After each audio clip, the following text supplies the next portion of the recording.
Victoria Hayes stood before the full-length mirror in the bridal suite of the Grand Horizon Hotel, her heart racing with anticipation. The ivory silk gown hugged her figure perfectly, its delicate lace sleeves catching the soft morning light that streamed through the tall windows. Her dark hair was swept into an elegant updo, adorned with tiny pearl pins that had belonged to her late mother. Today was supposed to be the beginning of her forever. Natalie Chen, her best friend since college, adjusted the flowing veil with gentle hands. "You look absolutely stunning, Vic. Sebastian is going to be speechless when he sees you." Victoria smiled, though her hands trembled slightly as she touched the sapphire pendant around her neck, a gift from Sebastian the previous evening. The deep blue stone reminded her of his eyes, those intense eyes that had captured her attention 2 years ago. How they met. Victoria remembered that autumn afternoon vividly. She had been hired to photograph the grand reopening of the Thornfield Hotel after its renovation. As she set up her equipment in the marble lobby, a tall man in an impeccably tailored suit had approached her. Sebastian Thornfield, the owner, had introduced himself with a firm handshake and a rare smile. He had insisted on showing her the best angles of the building himself, and their professional conversation had gradually shifted into something more personal. Sebastian was unlike anyone she had ever met. He was brilliant in business, commanding respect from everyone around him, yet he carried a sadness in his eyes that intrigued her. Over the following months, their relationship blossomed through coffee meetings, late-night phone calls, and quiet dinners, where Sebastian slowly revealed the pain of his past. His parents had died in a car accident when he was 21, leaving him to build the family business alone. He had been engaged once before to Veronica Mills, a woman who had betrayed him by selling company secrets to competitors. That betrayal had closed Sebastian's heart until Victoria came along. The proposal. When Sebastian had proposed 8 months ago on the rooftop garden of his flagship hotel, Victoria had cried tears of joy. He had created a pathway of candles and roses, and as the city lights twinkled below them, he had knelt and told her that she was the only person who had ever made him believe in love again. She had said yes without hesitation, knowing that despite their different backgrounds, they were meant to be together. The ceremony begins. A knock on the door pulled Victoria from her memories. The wedding coordinator, a cheerful woman named Margaret, peeked inside. "5 minutes, ladies. Everyone is seated and the musicians are ready." Victoria took a deep breath, her bouquet of white roses and lavender trembling in her hands. Natalie squeezed her shoulder reassuringly. "This is it, your fairy tale moment." The bridesmaids lined up in the hallway, wearing elegant dusty rose dresses that complemented the romantic theme Victoria had chosen.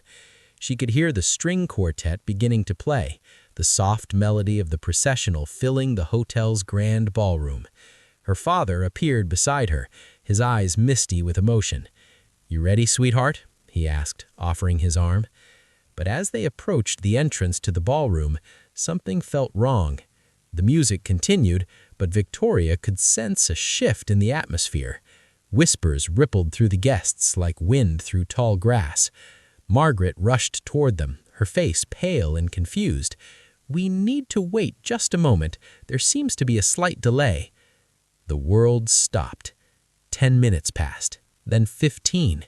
Victoria stood frozen in the hallway, her mind spinning with worry. Had Sebastian been in an accident? Was there a family emergency? He would never be late to their wedding, not the man who arrived 15 minutes early to every meeting. 20 minutes became 30. The whispers from inside the ballroom grew louder, transforming into concerned conversations. Guests were standing, looking around, checking their phones. Then Brandon Cole, Sebastian's business partner and best man, appeared at the end of the hallway. His usually confident demeanor had crumbled, replaced by an expression of pure distress. He walked towards Victoria with slow, heavy steps, as if approaching an execution. Victoria knew before he spoke that her entire world was about to collapse. "Victoria, I am so incredibly sorry," Brandon said, his voice cracking. Sebastian called me 20 minutes ago. He said he cannot go through with the wedding. He is already on his way to the airport. The bouquet slipped from Victoria's fingers, roses scattering across the polished floor. The hallway seemed to tilt, and she felt her father's arm tighten around her to keep her standing. "What do you mean he cannot marry me?" she whispered, her voice barely audible. "Why? What happened?" Brandon looked like he wanted to vanish into the floor. He would not explain. He just kept saying he had made a terrible mistake, that he was sorry, but he could not marry you. "Victoria, I've known Sebastian for 10 years, and I've never heard him sound so broken." Natalie stepped forward, her face flushed with anger. "He left her standing here without even the courage to face him himself, after everything they've been through?" Victoria barely heard the words.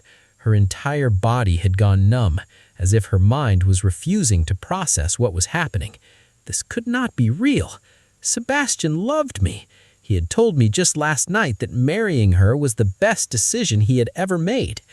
As Brandon turned to leave, an envelope slipped from his jacket pocket and fell to the floor. Victoria bent down mechanically and picked it up.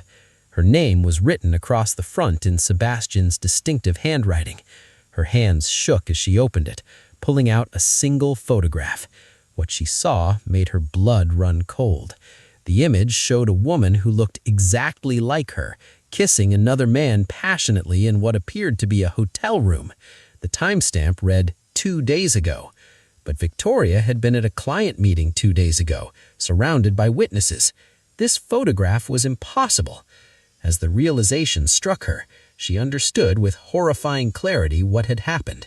Someone had destroyed her life with a lie, and Sebastian had believed it without even asking her for the truth. Victoria Hayes stood in her new photography studio, adjusting the lighting for an upcoming portrait session. The space was 3 times larger than her previous office, with floor-to-ceiling windows that flooded the room with natural light. Framed photographs lined the exposed brick walls, showcasing her work from the past year. Each image represented a piece of her journey back from the devastation that had nearly destroyed her. 12 months had passed since that terrible morning at the Grand Horizon Hotel. 12 months since Sebastian Thornfield had walked away without giving her a chance to defend herself. In the beginning, Victoria had tried everything to reach him. She had called his phone dozens of times, only to find her number blocked. She had gone to his office, but security had been instructed not to let her pass. She had sent letters that were returned unopened. After 3 weeks of desperate attempts, she had finally understood that Sebastian did not want to hear her side of the story. Rising from the ashes. The pain had nearly broken her. For weeks, Victoria had barely left her apartment, surviving on the support of Natalie and her family. The canceled wedding had become gossip fodder across the city's social circles, with people speculating about what scandal could have caused a millionaire to abandon his bride. Some whispered that Victoria had been unfaithful.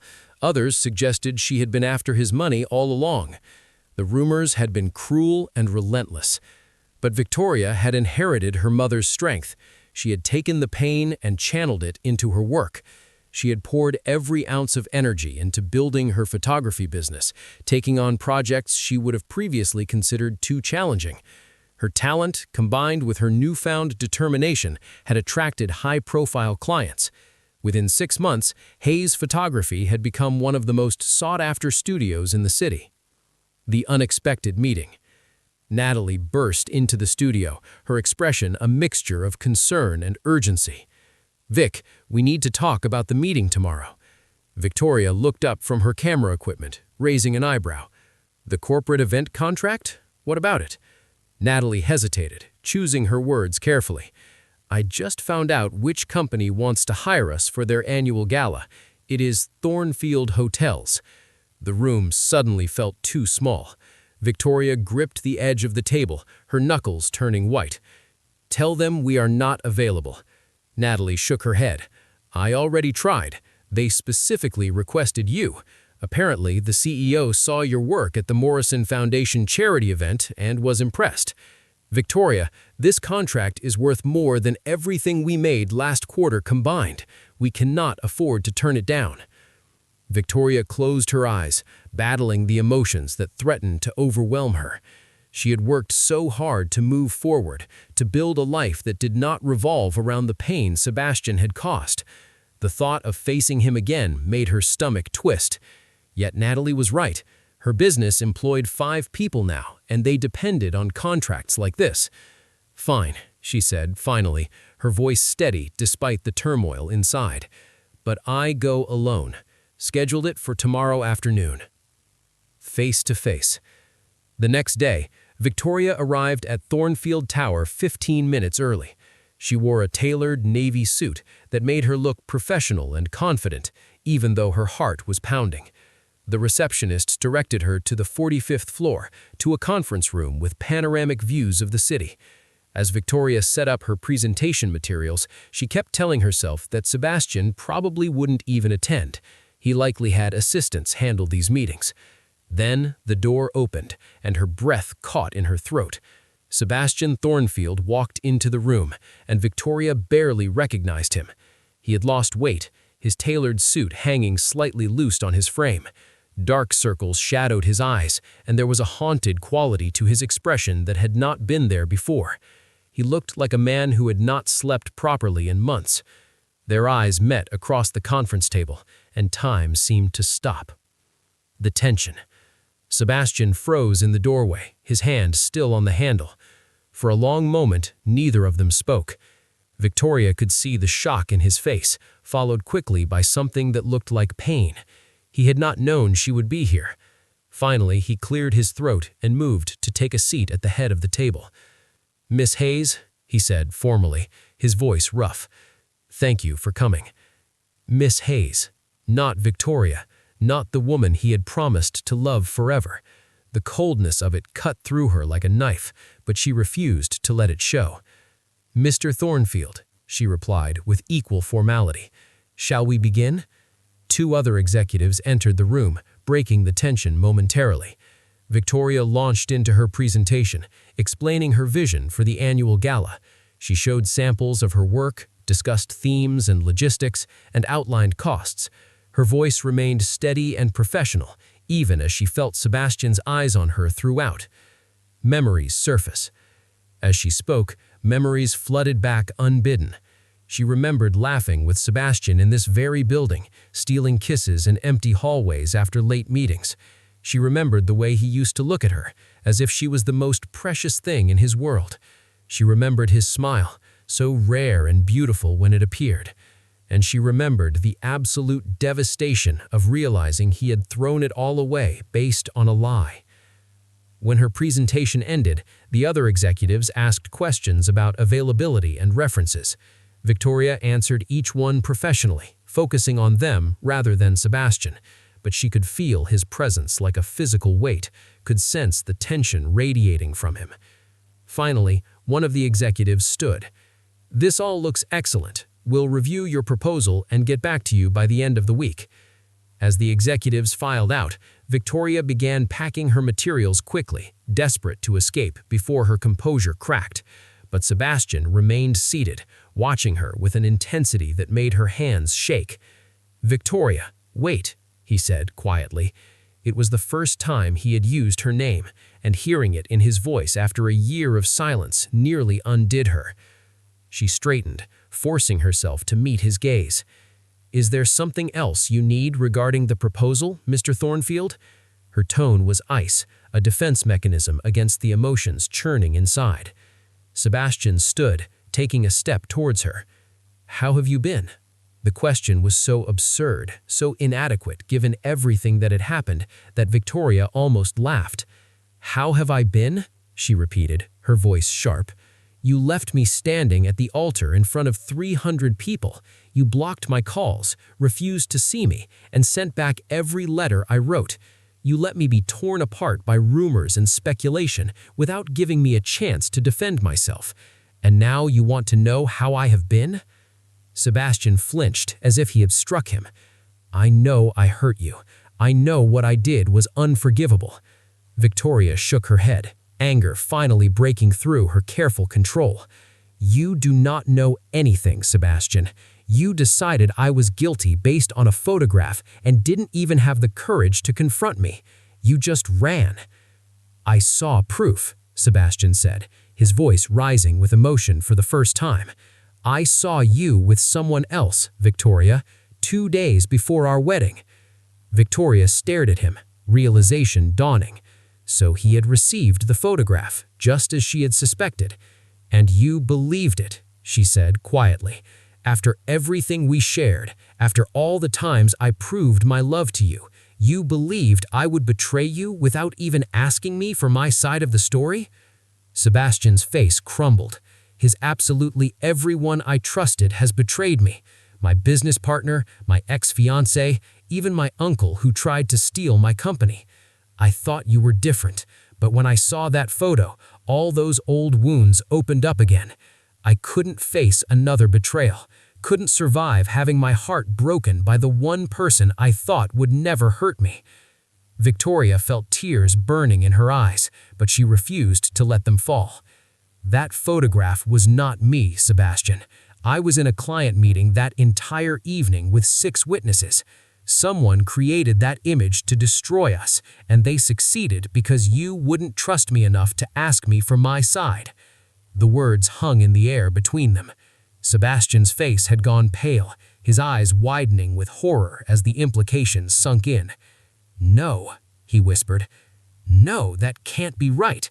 The photo looked exactly like you. Same hair, same dress, even that bracelet I gave you." Victoria felt a cold fury settle over her. Victoria stood frozen in the conference room, watching Sebastian crumble before her eyes. Part of her wanted to walk away and leave him to suffer as she had suffered. But another part, the part that had loved him so deeply, needed answers. She needed to know who had hated them enough to orchestrate such an elaborate deception. Sebastian pulled out his phone with trembling hands and made a call. "Brandon, I need you in the conference room immediately, and bring Thomas from security." He looked up at Victoria, his eyes red and desperate. "Please, just give me 10 minutes to prove that I am telling the truth about the photograph. 10 minutes, and then you can leave and never speak to me again if that is what you want." Victoria glanced at her watch, her mind warring between anger and curiosity. Finally, she nodded and sat down across from him. The silence between them was heavy with unsaid words and broken promises. Within minutes, Brandon Cole rushed into the room, followed by a tall man in a security uniform. Brandon stopped short when he saw Victoria, surprise and guilt flashing across his face. The evidence. Sebastian pulled up his email on the large conference room screen. Victoria watched as he scrolled through his inbox until he found a message dated March 16th of last year, sent at 11 at night. The sender was listed as an encrypted email address. Sebastian opened it, and Victoria felt her stomach drop as the photograph appeared on the screen. There she was, or someone who looked exactly like her, wrapped in the arms of a blonde man, kissing him passionately. The woman wore a green dress identical to one Victoria owned, and the silver bracelet on her wrist was unmistakable. "I received this the night before our wedding," Sebastian said, his voice hollow. "The email said that you had been seeing this man for months, that you were only marrying me for my money. There were other photos attached, showing you meeting him at different locations over several weeks." He clicked through the attachments, and Victoria saw more images of her doppelganger with the same man at restaurants, in parks, entering hotels. Thomas, the security director, stepped forward. "Mr. Thornfield asked me to trace the email origin last week. It took some time, but we finally broke through the encryption layers." He handed Victoria a printed report. The emails were sent from a computer at Mills & Associates public relations firm. The evidence unravels. Victoria's hands shook as she read the report. Mills & Associates. The name felt familiar, tugging at a memory from months ago. Then it hit her like a physical blow. "Veronica Mills," she whispered. "Your ex-fiancée." Sebastian nodded, fresh pain crossing his features. "When Thomas told me where the emails came from, I started investigating. Veronica has been watching us since the day we met. She hired private investigators to follow you, studied your habits, your clothing choices, everything. Then she found a woman named Jennifer Parker who looks remarkably similar to you and paid her $50,000 to pose for these photographs.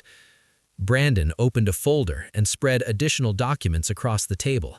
There were bank statements showing payments from Veronica's personal account to Jennifer Parker. There were signed agreements, photographer invoices, and even communications between Veronica and the private investigators discussing how to make the deception as convincing as possible. Jennifer came forward 2 days ago, Brandon explained. She saw an article about Thornfield hotels and recognized Sebastian. She said the guilt had been eating at her for months. She thought she was just doing a harmless modeling job, but when Veronica explained what the photos would be used for, Jennifer realized she had helped destroy 2 people's lives. She brought everything to us. The painful truth. Victoria stared at the evidence spread before her, feeling numb. Someone had dedicated months of planning and significant money to ruin her wedding day. The cruelty of it was staggering. Why would she do this? Victoria asked, though part of her already knew the answer. Sebastian leaned back in his chair, looking exhausted. Because I humiliated her when I ended our engagement 4 years ago. I discovered she was selling my company secrets to competitors and confronted her publicly at a board meeting. She lost her reputation, several major clients, and the social standing she had worked years to achieve. She swore she would make me pay, but I never imagined she would go this far. She knew your history, Victoria said quietly, pieces falling into place. She knew you had trust issues because of your past betrayals. She knew that if she created convincing evidence of my infidelity, you would believe it without question. Sebastian closed his eyes, shame washing over his face. I should have trusted you. I should have confronted you directly instead of running like a coward. But when I saw those photos, Victoria, something broke inside me. All I could think was that I had been a fool again, that I had opened my heart only to have it destroyed. Victoria felt tears finally spilling down her cheeks, a year's worth of pain pouring out. You broke my heart, Sebastian. You left me standing there in my wedding dress, humiliated in front of everyone we knew. Do you have any idea what that did to me? I spent weeks trying to reach you, trying to explain, but you would not even give me a chance. I had to rebuild my entire life from nothing, while people whispered that I was a cheater, a gold digger, someone who had fooled the great Sebastian Thornfield. Sebastian moved around the table and dropped to his knees in front of her. Tears streamed down his face as he looked up at her. I know I destroyed the best thing that ever happened to me. I have spent every single day of the past year drowning in regret. I couldn't eat, couldn't sleep, couldn't focus on anything.